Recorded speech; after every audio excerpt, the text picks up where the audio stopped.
Hi guys, and welcome to my channel. My name is Mcimbi and this is a faith and lifestyle YouTube channel. For those of you who are new, please make sure you hit the subscribe button and you hit the notification bell so that you get updates when I do post.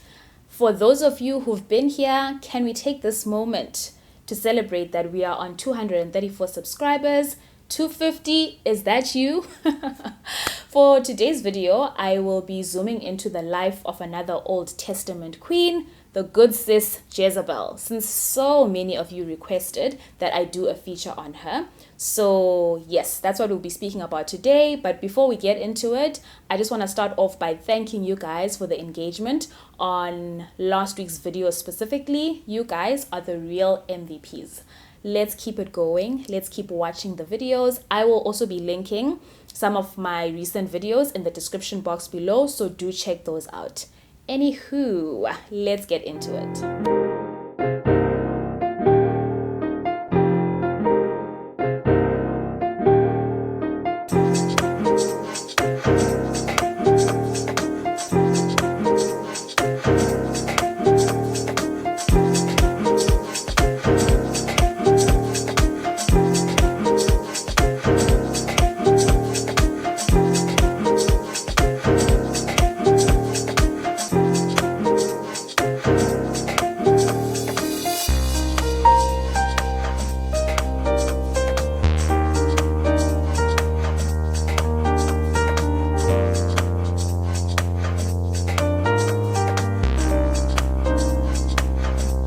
Jezebel is well known and her name is associated with being wicked and not having morals, and today we will unpack why that is so. Jezebel was the daughter of Ithbal, who was the king of Sidon. Sidon. I never know how to pronounce these names. She was also the wife of King Ahaz, who was king of Israel at the time. If you've read about the kings of Israel, you would have noted that every king, with the exception of a few, was said to have done what was evil, what was right in their own eyes, which was evil before the eyes of the Lord. King Ahaz in particular, who was Jezebel's husband, is said to have done more evil in the eyes of the Lord than any king of Israel before him. You can check out 1 Kings chapter 16, as that's where the story begins, and we'll be following it all the way through to 2 Kings.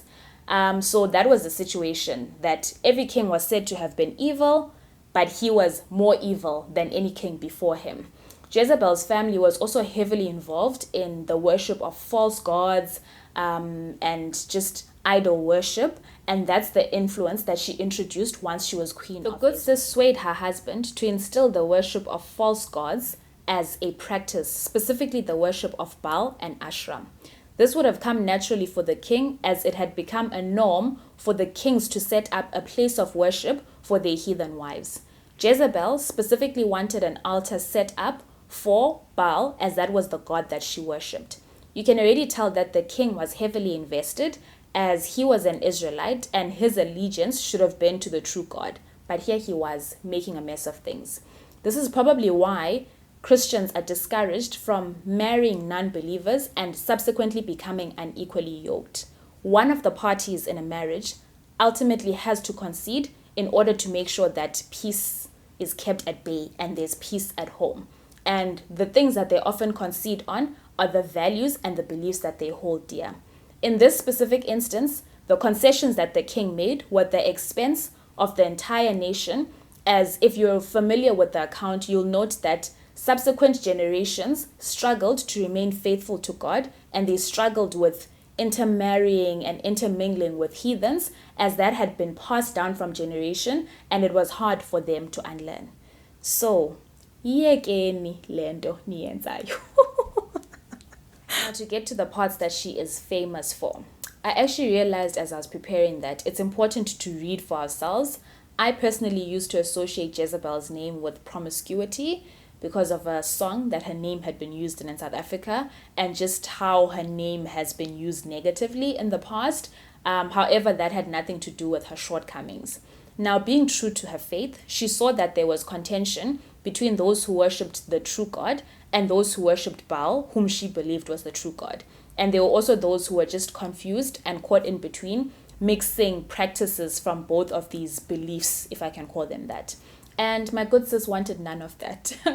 And in trying to ensure that there was only one influence on the people and that her influence dominated and the worship of Baal dominated, she sought to execute the prophets of the true God. Like I had said, with all of the successive kings, they were said to have been evil and doing what was right in their own eyes, and basically also leading the people astray. So in each time, God would appoint prophets who would basically remind people who they were, what their mission was, and discourage them from the worship of false gods. Sis J saw that these prophets would basically take away from the kind of influence she wanted exerted on the people, and she wanted them gone. She was focused, she knew what she wanted. And there was a guy named Obadiah who basically hid 100 of these prophets in a cave in an attempt to protect them from Jezebel. Shout out Obadiah. There was a showdown between Elijah, who was a prophet of God, and Ahab, who basically were fighting to showcase who the true God was, and they wanted the truth about that to be known. It's funny how things had progressed to the point where King Ahab is now fighting against his own people because Baal worship had become entrenched in who he was. Anyway, the battle was to take place at Mount Carmel, and everybody went to gather there. There were 450 prophets of Baal versus Elijah, who was the only remaining prophet of God after the others had gotten executed or they had mingled with the wrong influences when Jezebel got to them. So I'm not going to get into the story of what happened at the showdown. You can refer to 1 Kings chapter 18 for the full story. But basically, Elijah's God passed the test and the other prophets were put to shame. No matter what they tried, they couldn't conquer the task that was set before them. And Elijah's God was proven to be the God, and the other prophets then proclaimed that Elijah's God was the true God and he was to be set above everyone, basically. And obviously, the good sis Jezebel was not going to have any of this, and Elijah basically had to flee to save his life. Things progressed to the point where Elijah was depressed and he was scared for his life, and he wanted God to basically take his life. I'm like, fast track to 1 Kings chapter 21, and we see Jezebel now after a guy named Naboth. Naboth is famous for owning a vineyard that the king wanted in order to turn into a garden. How bizarre. The king was willing to pay for this. However, there was no price high enough to trade Naboth's inheritance. I think there's a beautiful principle there that I might just do a video on, but more on that later.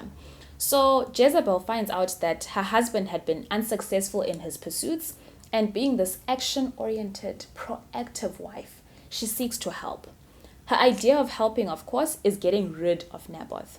Some of you might disagree, but I think that Jezebel had admirable wife qualities. Everything we see her doing was to preserve the worship of Baal, whom she believed was the true God. We also see her being faithful to her God, even though she's married to an Israelite king, to the point of getting him to set up an altar for the worship of this God. And we also see her working tirelessly to shield her husband from basically being disrespected and appearing as though his word is not authority. Women just stay doing the most. Similar to Elijah, Naboth was faithful to God, and Jezebel sought to plot against him on account of his faith. He was accused of blaspheming against God, and as such was ordered to be killed. The plan worked out as Jezebel had intended, and Ahab was able to take over his precious vineyard at the expense of this man's life.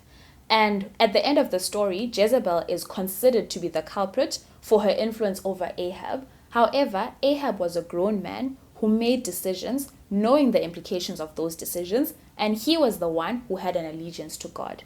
However, as unfair as it might seem, that is just illustrative of the nature of God's grace.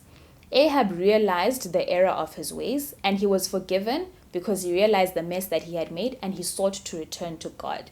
The thing with God's grace and goodness is that it often benefits those whom we deem unworthy when we look at situations at a surface level. Further, when we progress to 2 Kings, we are told that Elijah's successor ordered that the descendants of Ahab be killed. This was obviously after Ahab had passed. And the first person to be killed was Joram, who was the residing king at the time. Remember Jehoshaphat's dad from my last upload? If you haven't watched it, do check it out. So Jezebel obviously knew that she was next in line to be killed. And instead of trying to run away and seek a place of refuge, she was proud and she decided to be defiant. She went and got her makeup done, and she also got her hair done. And she stood by a window so that her enemies would see her as they approached. Like my girl, fearless, going out with a bang. And because she had obviously accumulated quite a lot of enemies, one of the eunuchs pushed her from the window, and that's how she died. And that was basically the end of her story. My takeout from the account is that the consequences of entering into wrong marriages may not be felt by the couples themselves. However, other people get to reap those consequences. God's prophets were killed. Baal worship was amplified. Nations were led astray. Joram lost his life in fulfillment of a judgment against King Ahab. So we see that even though it might have seemed like a light decision, the consequences of Ahab's decision to take a heathen wife against God's command had far-reaching consequences. Something which is also jumping out to me in this story is the power that women possess and the influence that they have. This is, of course, not a surprise, as we've highlighted it in the Women in the Bible series that I've been doing. However, you can see that Jezebel was relentless in her pursuits, and the implications of her influence had consequences for generations and generations to come. Women are just single-minded when they have a mission, and they will not stop until that mission is accomplished.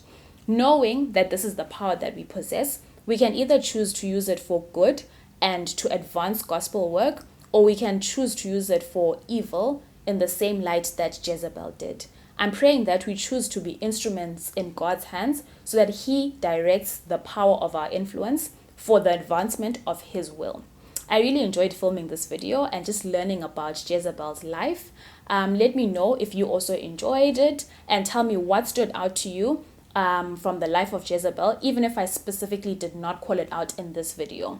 And of course, don't forget to like, share, and subscribe. Thank you.